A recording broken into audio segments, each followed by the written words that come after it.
Гісторыя, якую раскажа дакументальны фільм «Мова, музыка, маладосць», пачалася больш за 30 гадоў назад, калі ў маладых галовах часткі беларусаў, бацькі якіх працягвалі паціху будаваць камунізм, а яны незаўважна слухалі замежныя забароненыя гурты, нарадзілася ідэя і жаданне размаўляць паміж сабою па-беларуску, ды яшчэ граць і слухаць рок на роднай мове. Здаецца, дзіўная ідэя. Нехта скажа: размаўляйце, слухайце, але слухаць не было чаго. Каб пачаць гэтую гісторыю, паслухаем успаміны Сергея Дубаўца, аўтара перадачы «Вострая брама» на радыё «Свабода», які добра памятае пачатак 80-х і цікава апісаў агульную атмасферу часоў сваёй маладосці ў кнізе «Майстроўня. Гісторыя аднаго цуду».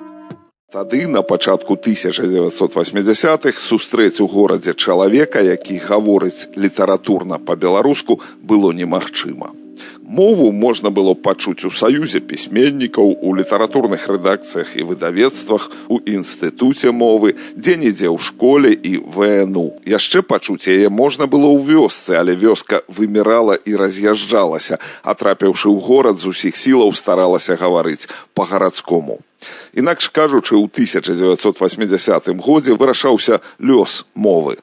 Ідзе год 74-й, калі ў маё роднае Берасце ўпершыню прыехалі песняры.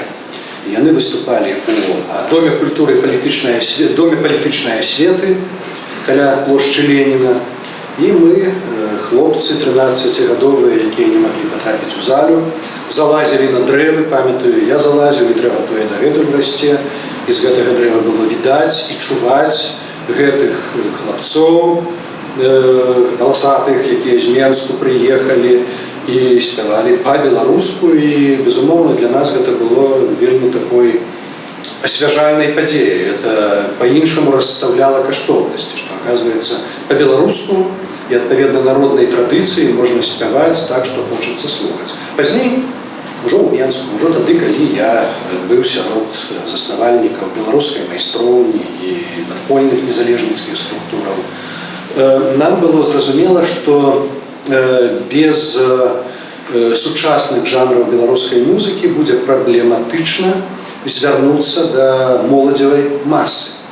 Ну, ясна, што мы, як і ўсе, перапісвалі адзін в аднаго на магнітных стужках выдатныя гурты таго часу, Deep Purple, Led Zeppelin, Pink Floyd. Трэба сказаць, што мы роспачна шукалі музыкаў, нашых раўналеткаў, якія былі б гатовыя перайсці на беларускую мову. Нейкія спробы рабіў Сяржук Сокалаў-Воюш у Наваполацку, пераконваючы тамтэйшых музыкаў пачаць спяваць па-беларуску і нават перакладаючы ім всякія такія тэксты. Дарэчы, праз пару гадоў гэта дало феномен пад назвай наваполацкая рок-музыка, наваполацкая рок-традыцыя. І, напэўна, гэты асяродак быў сувымерны паводле ўплыву менскаму асяродку. Але гэта было крыху пазней. Тады, у пачатку 80-х, зноў жа такі нейкім дзівам цудам, хутчэй за ўсё праз нашых майстроўскіх сябрукоў мастакоў, мы ўведалі, што нехта Лявон Вольскі са сваімі сябрамі нешта такое спяваюць па-беларуску.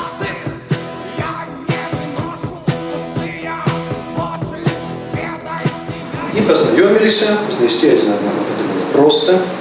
Прыйшлі да іх на рэпетыцыю, і да нашага вялікага здзіўлення яны сапраўды спявалі па-беларуску, ну, можа быць, не зусім дасканала, это быў 81-й ці 82-й год, але гэта была беларуская музыка. І Сергей Дубавец, павярнуўшыся да нас, ну, а наша інспекцыя выглядала так: Сергей Дубавец, Віктор Івашкевіч, Алесь Суша і я. Сергей Дубавец, павярнуўшыся да нас, сказаў: хлопцы, я вас віншую, гэта свядомы рок. Мы тут разгубіліся, адразу пачалі іграць нейкія стандарты, там «Машину времени» і што яшчэ. А яны говорят: не, ну вот давайте сваё што-небудзь, сказала камісія. Мы заігралі, і Дубавец сказаў: хлопцы, я вас віншую, гэта свядомы рок. Лявон Вольскі пасля яшчэ прыгадваў, што, пачуўшы гэта, ён не зразумеў, аб што ідзецца. Свядома ён думаў, ну, можа, інтэлектуальны там які-небудзь ці што. Неўзабаве паміж сабой пачалі размаўляць па-беларуску апроч Юрася Ляўкова, які прыкрываўся напалову тамбоўскім паходжаннем, але пасля Пасля пэўных жыццёвых этапаў і уваходжання ў талаку, пакуль мы служылі ў войску, ён перагледзеў сваё стаўленне і стаў такім самым-самым скрайнім вельмі в этом сэнсе. Пакуль мы служылі ў войску, мы прыйшлі, он уже гаварыў па-беларуску. Тым болей, што мы неяк лёгка пераскочылі на беларускую мову. Мне было наогул лёгка, таму што у мяне бацька беларускі літаратар быў, он часта размаўлялі і так па-беларуску. А тут я толькі за адразу, Давыдовскому таксама было лёгка, таму што ўсе сваякі з вёсак і, напэўна, ў дзяцінстве на лета ёй туды аддавалі. То, в прынцыпе, я лез без праблем, неяк так всё, раз і стала на месцы. І толькі Юрась хадзіў і прабачаўся пастаянна. Я пакуль што, я яшчэ потым, і так і зрабілася. Потым ён наверстаў. Так што ў Лявона была пэўная сямейная атмасфера, але тое, што яны 4 хлапцоў такіх розных, Лявон Вольскі, Уладзя Давыдоўскі, Юрась Ляўкоў і Олег Демідович прыйшлі да беларушчыны праз музыку,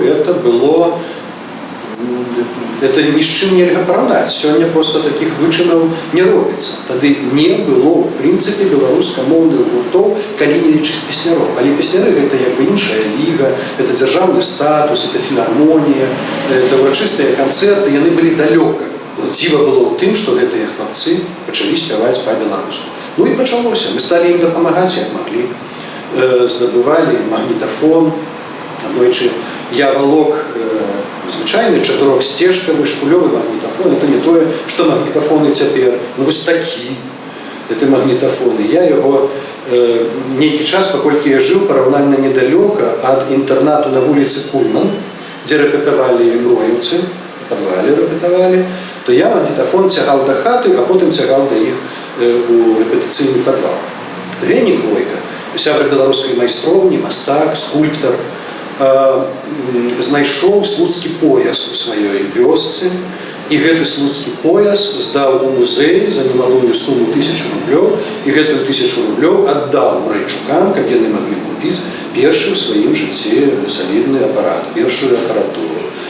І мы пачалі рабіць ім прамоцыю, зарганізоўваць, дамаўляцца пра канцэрты ў школах, і нарабілі канцэрты ў школах, у ПТВ нейкіх ім дазвалялі.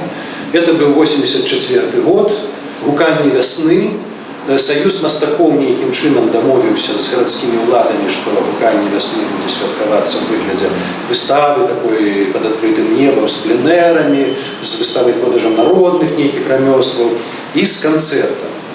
І мы дамовіліся, што Мроя зайграе, і ганак кнігарні «Вянок» цяперашні будзе ім дазволена скарыстаць як сцэну. Яшчэ яны зрабілі перад войскам абсалютна эпахальны для нашага гораду і для нас акцыю. Гэта выступ на свяце мастацтва у Траецкім прадмесці.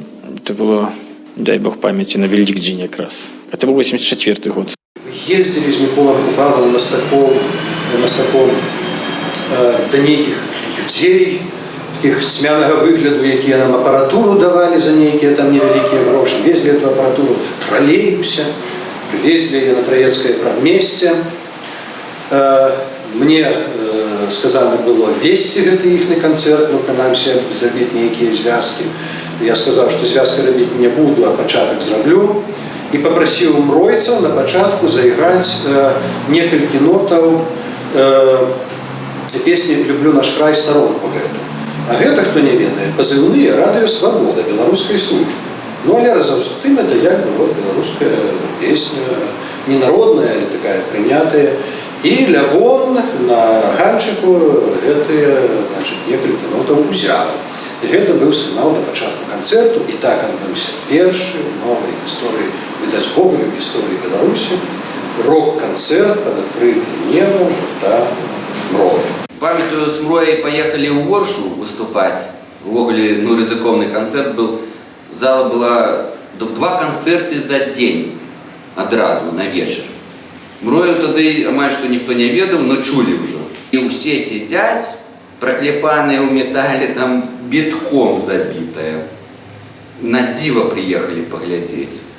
Побач сидзяць усе самыя масцітыя гэтай музыкі там, беларуса-ненавісныя, видели беларускі рок, там смеяліся за яго, на дзіва прыйшлі у абезьяннік этот паглядзець. І Мроя іграе. Не памятаю, якія песні пачаліся, но сыграла одну песню, нехта хлопнуў там пару хлопкоў.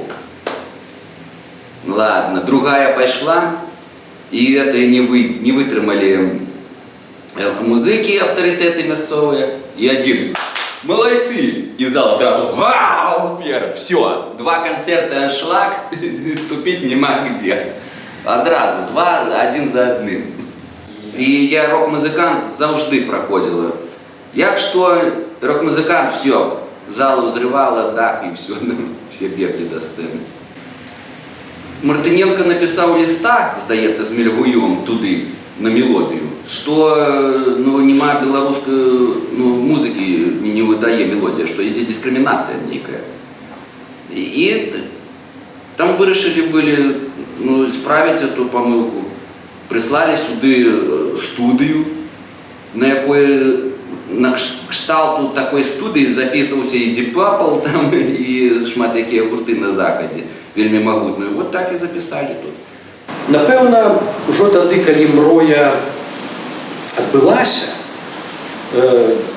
я познайомився з чоловіком, якого звали Сержук Кравченко. Він був одним з удзельників гурта «Студіо 7», який гнездився в підвалі інтернату театрально-мистецького інституту. А може самого інституту, не так важливо. Туди виходили мастаки, люди з інших університетів, інститутів некоторих. І Сержук завел со мной говорку про то, что они хотели бы почать спевать по-белорусски.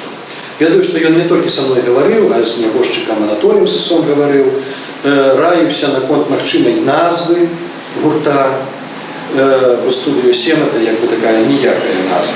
Сыс так само им пропановывал назвы, ну и перемогла пропанова Сысовая. Бонда, что значит доля, кавалок, частка, старое белорусское слово.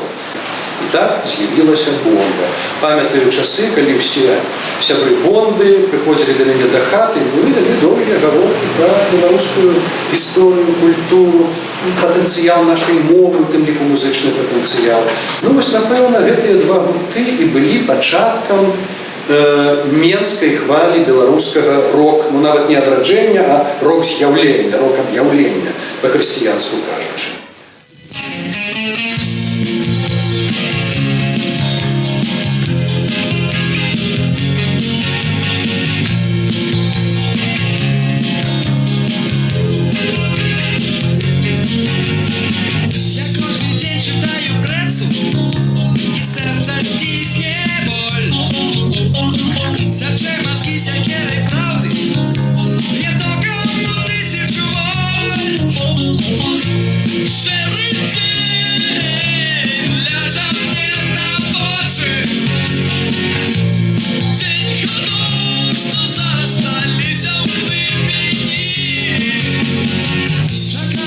Бонда тотально дала дуба.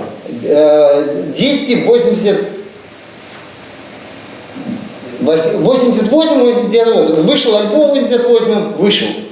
Нарезали на бобинах альбом «Прийде их день». И все, никаких вспоминов, никакой Бонды нема. И про 10 годов створили гурт «Рокис». И приходит к ним Ворошкевич. Вот, то есть сходу вписался, сходу выгнал весь их репертуар. У меня, короче, есть кассета. «Рокис», «Народжены тут» альбом назывался. Ни у кого нема. И почали спевать. И пошли потрошку откалываться вот эти недобелорусы, которым пришли поиграть светлую музыку, но немножко и на белорусском тоже. Вот. А тут пришел принциповый человек, который подсел на это и убачил кайф от творчества народной мовы. И ни одного музыканта Бонды туда не пришло. Это один Ворошкевич. И поэтому, поскольку это фронтмен все-таки такого яркого имиджа, и уже когда пришел книж, начали отражать старые назвы. Среди назв была еще и Крама. И я хотел, чтобы Крама была. И выбрали не это. То есть, ну и вот выбрали Бонду выпадково. А Крама – это то, что было дорого именно Ворошкевичу в этом списке. Кінутае зерне сапраўды пачало даваць парасткі. Калі ў 80-х у БССР маладыя гурты, якія спявалі па-беларуску, можна было пералічыць на пальцах адной рукі, то ў 90-е ўсё змянілася. Узгадаем найбольш значныя падзеі і факты. 1990.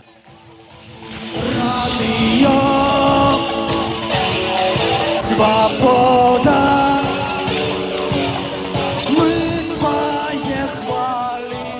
Гурт «Уліс» выдае альбом «Краіна доўгай белай хмары», песня з якога радуе свабода становіцца сімвалам будучых змен. У гэтым жа годзе ў польскім мястэчку Грудык праходзіць першы фестываль беларускамоўнай альтэрнатыўнай і рок-музыкі «Басовішча». 1991 узнік першы беларускі этна-рок-гурт «Камелот». Асновай творчасцю сталі рыцарскія і жаўнерскія песні ВКЛ.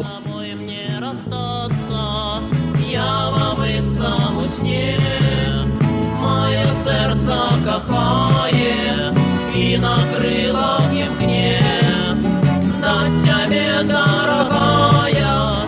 Горы рассыплются в порах, солнце покрыться черным, зоры сорвутся с небесов. Буду я голодный, после сникнуть годы, хвилины розная стане одиным золотом зробится сміттю, все поменяется. А тым часам у 1991 годзе Беларусь становіцца незалежнай дзяржавай. Нягледзячы на складаную эканамічную сітуацыю, у краіне распачынаецца нацыянальнае адраджэнне. Вяртаюцца гістарычныя сімвалы, бел-чырвона-белы сцяг і герб пагоня. Беларуская мова становіцца першаю і адзінаю дзяржаўнаю. Альтэрнатыўная музыка таксама пачынае выходзіць на новы ўзровень. 1992 узнікае гурт «Палац». Праз некалькі гадоў гурт Олега Хаменкі выдае свой першы аднайменны альбом. 1993 цішком у студыі песняроў гурт «Крама» запісвае адзін з лепшых сваіх альбомаў «Хворы на рок-н-рол». 1994 гурт «Мроя» мяняе назву на НРМ. Музыкі жадалі адысці ад стэрэатыпаў, звязаных з мрояй, і пачаць граць новую музыку на новым узроўні.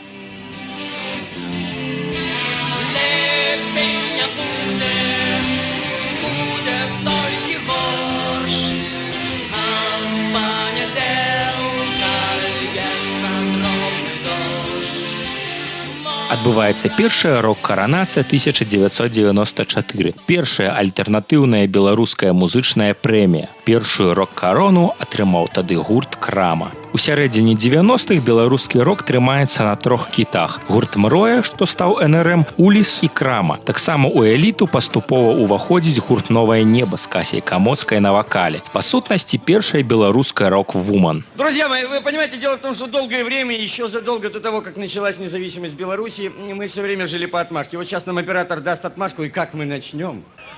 Добрый вечер, земляки! Добрый вечер, белорусы! Добрый вечер, поважанные телегледачи!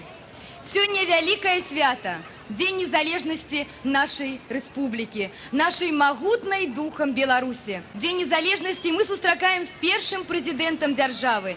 Спадзяемся и верим, что в хуткім часе мы будем жить добро. И тому сегодняшний концерт віншавання «Молодая Беларусь» мы присвячаем менавіта гэтай падзеі.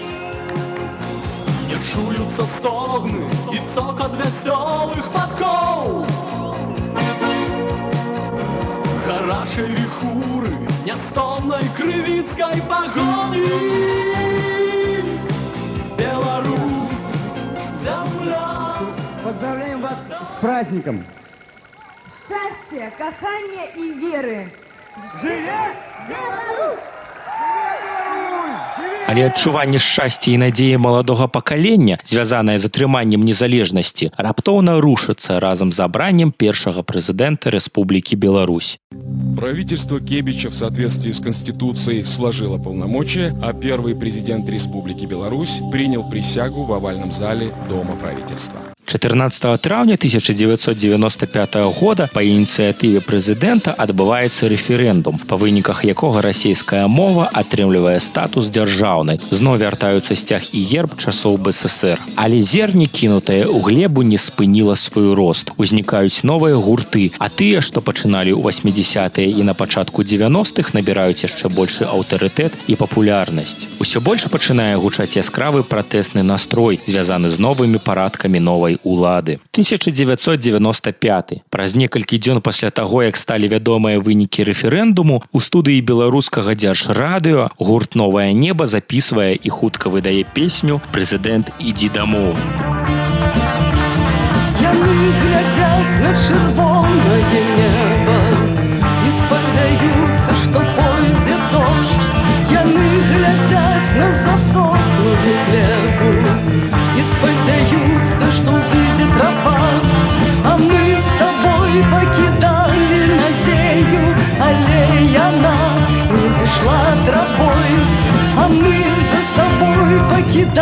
весновый президент. Иди домой. 1996. Песня гурта НРМ «Партызанская» становіцца надзвычай папулярнаю ў час масавых хваляванняў другой паловы 90-х.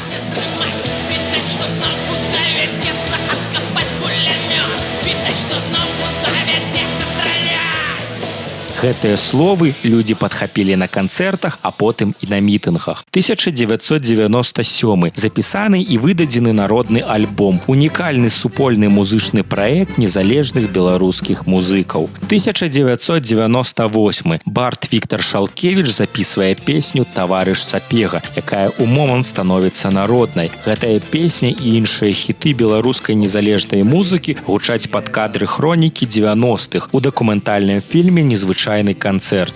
Стоял раз несчастный товарищ Сапега на длинном и скользком пути.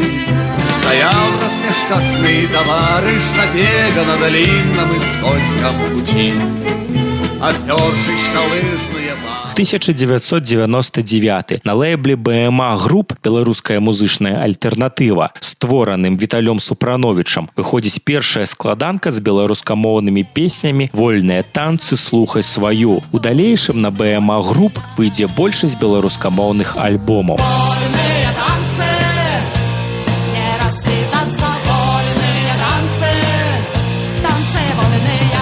Актыўна заяўляюць аб сабе альтэрнатыўныя фолькавыя гурты, якія працуюць у разнастайных музычных накірунках і выкарыстоўваюць у сваёй творчасці народную музыку і спевы з розных перыядаў гісторыі Беларусі. Узгадаем Троіцу, Крыві, Стары Ольса і Зніч. 2000. Я народился тут. Беларускія незалежныя музыкі, пераважна з гуртоў Крыві, НРМ, Памідоров, запісваюць супольны музычны праект «Я нарадзіўся тут». Канец 90-х і пачатак 2000-х – зорны час гурта НРМ. Выходзяць альбомы «Пашпарт грамадзяніна НРМ» з хітамі «Кумба», «Паветраны шар», песні пра каханне. У 2000-м выбуховы альбом «Тры шарапахі», а ў 2002-м «Дом культуры». У гэты час НРМ самы папулярны рок-гурт у Беларусі, які збірае ў любым горадзе аншлягавыя канцэрты і актыўна гастралюе за мяжою. Паралельна музыкі гурта НРМ удзельнічаюць у іншых музычных праектах. Лявон Вольскі, гурты Z і Крамбамбуля, Піт Паўлаў, Крыві, Гарадскія і Пітпав. 2003. Пачынае працаваць музычны інтэрнэт-партал «Тузін гітоў», створаны Сергеем Будкіным і паплечнікамі. Гэта адзіны сайт, цалкам прысвечаны беларускамоўнай музыцы. На ім праходзіць хіт-парад сярод беларускамоўных песень, а таксама ўвесь час адбываюцца музычныя прэзентацыі. 2004. Гурт «Нейрадзюбель», які з 1991 году выдаў 11 альбомаў, прэзентуе альбом «Танкі» цалкам на беларускай мове. 2005. У Беларуси з'яўляецца неофициальный черный спис. Под стать художникам и музыкальные идолы оппозиции. Различные храмы, мрои, НРМы, палацы и прочие индиги. Эти местечковые рок-исполнители страдают изрядной манией величия. Не найдя широкой поддержки у белорусских слушателей, они огульно обвинили народ в музыкальной безграмотности. Регулярно поливают грязью своих более успешных коллег. Организуют рок-коронации, объявляют себя генералами айчинного року, проводят даже выборы так называемого рок-президента, дошли до того, что объявили собственную незалежную республику Мроя. Творчество, если можно так сказать, лидера этой НРМ Левона Вольского весьма показательно. Найбольш вядомыя гурты на чале з НРМ, Крамаю, Палацам і Нейрадзюбелем за свае палітычныя перакананні знікаюць з тэлеэкранаў, а арганізаваць канцэрты становіцца амаль немагчыма. Але між тым у гэты час, як грыбы пасля дажджу, пачынаюць узнікаць у розных гарадах Беларусі новыя беларускамоўныя гурты. Без білета, Голая монашка, Цмокі, Імпэт, Панжвірба, Партызон, Дедмарш, Тезаурус, БН, Сцяна, IQ-48, Індыга, Зігзаг, Сонцаварот, Тарпач, Змяя, Рэха, Маузер, Імпруданс, Водар Сусвет, Невма, Сок, Унія, Глюкі, Арахіс, Затошка і шматлікія іншыя. Многія з іх стануць удзельнікамі і пераможцамі конкурснай праграмы на штогадовым фестывалі басовішча. Сітуацыя ў краіне не змяняецца, таму па-ранейшаму у большасці маладых гуртоў галоўныя тэмы – гэта тэмы пратэсту, незалежнасці і нацыянальнай годнасці. Па тэлевізару гэтыя маладыя гурты не ўбачыш. Апошнюю перадачу, дзе можна паглядзець беларускамоўныя кліпы, кліп «Абойма» зачыняюць. Але гурты ўзнікаюць. Альбомы на БМА груп і West Records выдаюцца. І нават канцэрты час ад часу праходзяць. Хіт-парад тузін хітоў увесь час папаўняецца новымі песнямі.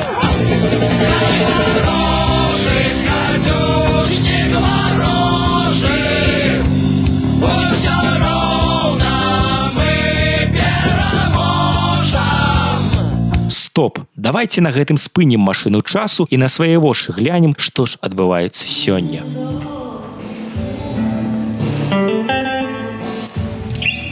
Я так лічу, што перспектывы развіцця беларуска-моўнага року, хіп-хопу, іншых стыляў у нашай краіне вельмі добрыя.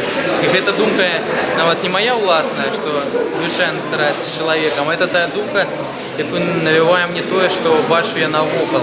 Тое, што музыка беларуская, а, запатрабаваная, б, якасная. Панк-рок! Вася!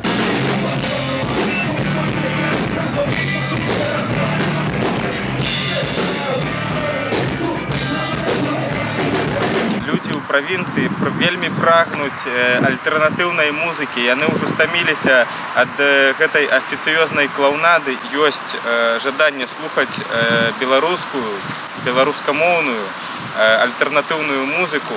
І у здаровай канкурэнцыі вось наша незалежная альтэрнатыва вельмі проста перамагае гэтую плясмасавую прадзяржаўную эстрадную папсу. Калі я пачынаў творчую дзейнасць, увогуле не ўзнікала пытання, на якой мове гэта рабіць, таму што я адразу для сябе пастанавіў, што мая музыка, тое, што я раблю, гэта ўнёсак у першую чаргу ў беларускую культуру, а беларуская культура – гэта перадусім беларуская мова. Таму я думаю, што развіццё нашай беларускамоўнай, перадусім музыкі, яно незваротнае, яно ідзе і прагрэсуе.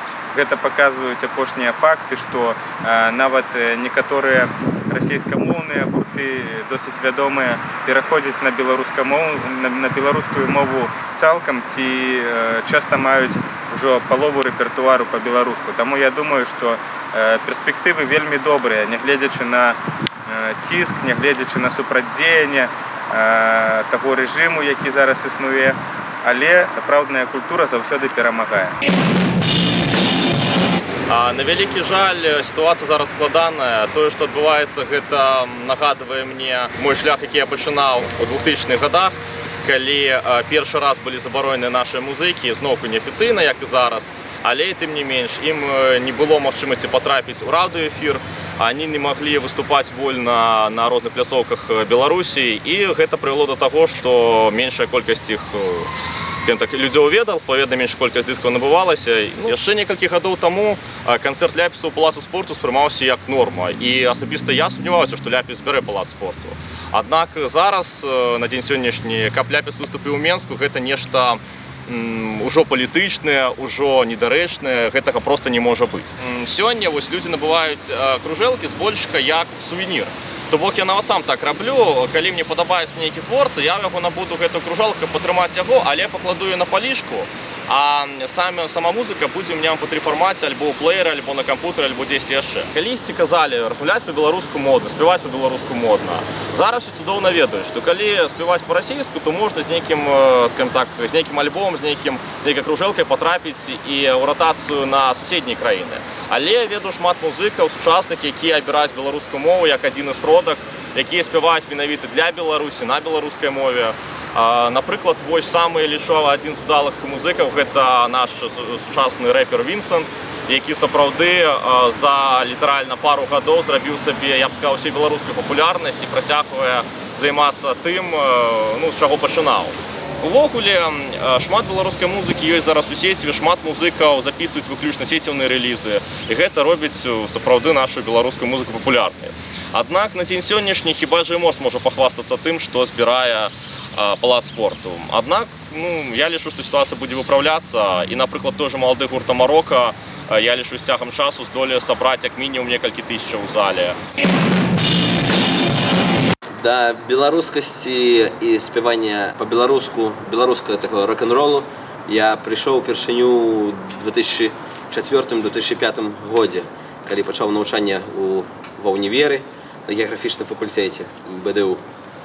Гэта была такая проста, як я не ведаю, паступовая з'ява ўсіх нас, як рок-н-рольшчыкаў беларускіх, бо тут такая была вялікая плыня беларускасці, беларускай музыкі проста. Такі час быў нейкіх зменаў. Мы проста чакалі, што нешта павінна было змяніцца ў нашых сэрцах, у наваколлі, у падзеях проста ў нашай рэспубліцы. Я вырашыў, што трэба стварыць нейкі гурт, таму што адзін ты не можаш паўплываць на тое, што адбываецца. Я вырашыў, што трэба сабраць музыкаў, нейкія сябры ўжо былі, якія гралі на інструментах. І мы ўтварылі такі невялічкі гурт, спачатку 2-3 чалавекі, які я назваў Амарока. На той час натхняльнікамі для творчасці беларускай, для мяне быў, па першую чаргу, можа быць, з нашых беларусаў гэта Лявон Вольскі, з гуртом НРМ. Я такім заўзятарам быў, фанатам гэтага гурта, выхадзіў на канцэрты. У меня была такая вінілавая плытка, якую я падпісаў у Вольскага, і гэта быў такі нейкі стымул для таго, каб граць і рабіць яшчэ болей і лепей. З 2005 года ўжо шмат часу прайшло, шмат, канешне, чаго змянілася. Некаторыя гурты ўжо не існуюць, ужо музыкі не граюць, некаторыя новыя музыкі, тэндэнцыі з'явіліся ўжо за гэты час. І як шчыра для мяне, то мы перайшлі ўжо з таго, каб на некага раўняцца, да таго, каб быць самімі нейкімі фігурамі, на якіх, можа быць, ужо новае пакаленне можа раўняцца, і таксама мы можам ужо самі сваім досведам нешта параіць. Самай вялікай праблемай, з якой мы сутыкнуліся падчас таго, як мы ёсць Амарока, мы робім канцэрты, але за ўвесь час, за ўсе 6 год, ніводнага разу мы не атрымалі ніякай падтрымкі афіцыяльных медыяў, афіцыяльных там, я не ведаю, структураў, бо яны папросту ігнаруюць нас. Нас нібы няма. На тэлевізію браць не хочуць, трэба шукаць знаёмцаў. Па радыё таксама былі праблемы, але дзякуй Богу, што нешта рухаецца, нешта атрымліваецца. Нашы людзі ёсць паўсюль, і гэта бачна, калі ты вырастаеш ужо нейкую фігуру, нейкі гурт, які мае ўжо за сабой нейкі багаж, то цябе пачынаюць паступова пускаць, канешне, запрашаць на нейкія вялікія канцэрты, але ўсё ж такі гэта цяжка. Гэта цяжка, бо 6 год, і за 6 год гэта зрухалася, можа быць, трошкі на некалькі сантыметраў. Я шчыра не перажываю за тое, што нас сёння не паказваюць там па афіцыйным тэлебачанні, там не круцяць кожныя 10 хвілін па радыё, не запрашаюць на канцэрты уганаравання, там, я не ведаю, дажынкі там і славянскі базар. Я проста ведаю, што беларускамоўныя гурты, якія робяць сучасную сапраўдную культуру, гэтая спадчына застанецца ў гісторыі назаўжды.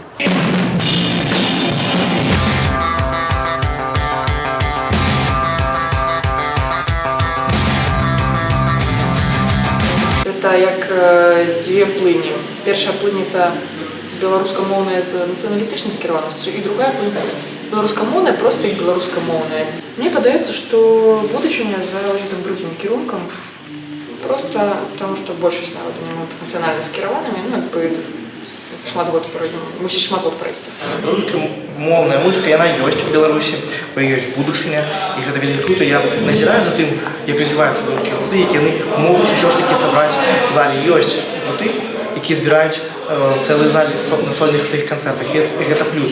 Людзі пераходзяць на беларускую мову, пачынаюць карыстацца і паважаць беларускую мову праз беларускую музыку. Гэта ёсць шмат прыкладаў такіх. Напрыклад, гурт Акута, Амарока, БН. Праз гэтыя гурты многія людзі перайшлі на беларускую мову. Моладзь. Гэта вельмі важна, я лічу.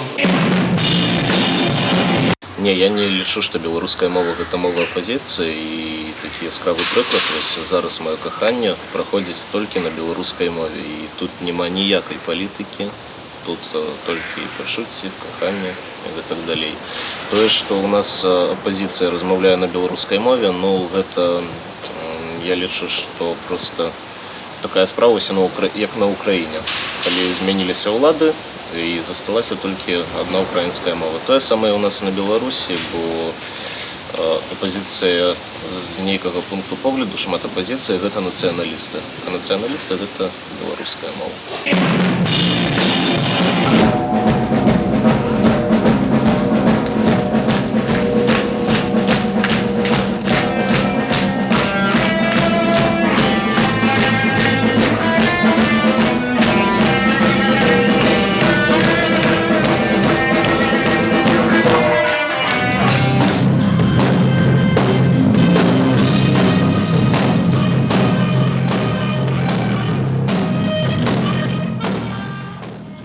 Ранее, вот сярод 2 дисков выбрать 3 кому-нибудь в подарунок вельми просто. Альбо 2 этих и 1 это, альбо 2 этих и 1 это. Альбо взять 4 и распилить 1. Теперь люди подходят, это что, все на белорусском. И то, что люди приходят, удивляются, сколько всего, и не ведают, что им взять, люди отдают опошние копейки, чтобы это иметь. Зерня, кинутое в миру, зашло и закрасовало. Теперь сотні з'являються нові, нехто ділиться, свариться, переформатовується, об'єдновується, комерціалізується, при этом застаючися білоруською мовою. Це нормальний процес. Це абсолютно нормальна з'ява, яка свідчить, що білоруська рок-музика є сьогодні самодостатковий, життєздольний феномен, який, максимум, як ніщо інше, свідчить про життєздольність нашої культури в цілому. Я не отделяю понятие национальной культуры от национальной мовы. И думаю, что белорусская музыка, ну, принамсі вокальная, инструментальная всех жанров, это та музыка, где учит белорусская мова. И думаю, что так, как и в наши часы, отданная, креативная, импетная, энергичная белорусская рок-музыка раскрывае вочы вельмі многим людям наступных молодых поколений. Мы есть белорусы, мы нормальная творчая нация, мы не только не горшая, але, напевно, и лепшая за інших, и 1000 годов будем жить на этой земле.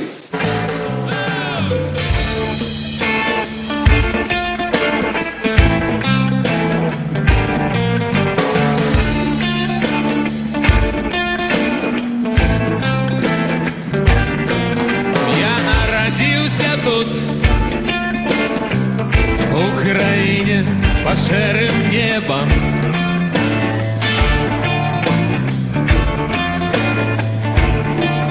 Я народился тут, в Украине, бульбы, колхозов и черного хлеба.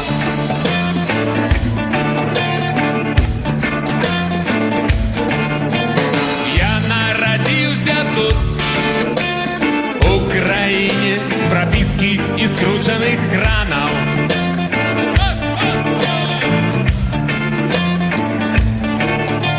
Я народился тут, в Украине, сотня порушенных